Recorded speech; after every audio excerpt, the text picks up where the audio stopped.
So let's talk. Why is the Switch 2 so expensive? Well, it has to do with one thing, and that's tariffs. As you can see, a day after the Switch 2 Direct, Trump announced his big plan of tariffs. Now, already the prices were set the previous day, right? But Nintendo was actually predicting these tariffs. That's what they said.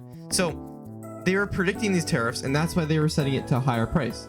The Switch 2 in Japan is actually $330 American, and the Switch 2 in America, of course, as we know, is $450, which is a big difference comparing the two, right? So with that being said, even if the tariffs were to go up, they had a second game plan. Now, this second game plan was to purposely make game prices go up. By inflating game prices, it would allow to even out the cost of the Nintendo Switch 2, basically making it so they can actually sell it for $450 still in the US. However, what they weren't expecting was how big those tariffs were that Trump has set. Now, the Switch 2 is manufactured in China and Taiwan, and Trump's tariffs hit hard there. China with the 54% and Taiwan with the 34%. Now, Nintendo was not expecting that high of a tariff. So what that means is that they had to actually pull the Switch 2 down because they can't even it out anymore. Even though the game prices were raised to try and even it out, if Trump were to up the tariffs, they can't. Because originally, China had a tariff, but Taiwan didn't. So by putting a tariff just on Taiwan, it actually forced Nintendo to have to actually take down the pre-orders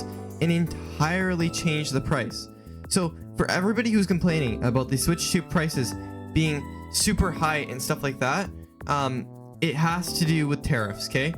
It entirely has to do with tariffs and Nintendo trying to even them out, because at this rate, right, the Switch 2 is really underpriced for what the tariffs have to affect the tech economy over in China and Taiwan, the two biggest tech distributors. I just want to say thank you guys so much for watching. If you guys could just go down and click that little subscribe button, that would just be great. And yeah, otherwise, hope you guys have a great day. And I'll be talking more about this Switch 2 and other things going on in the tech world that will be affected by tariffs and other things that are just happening in general.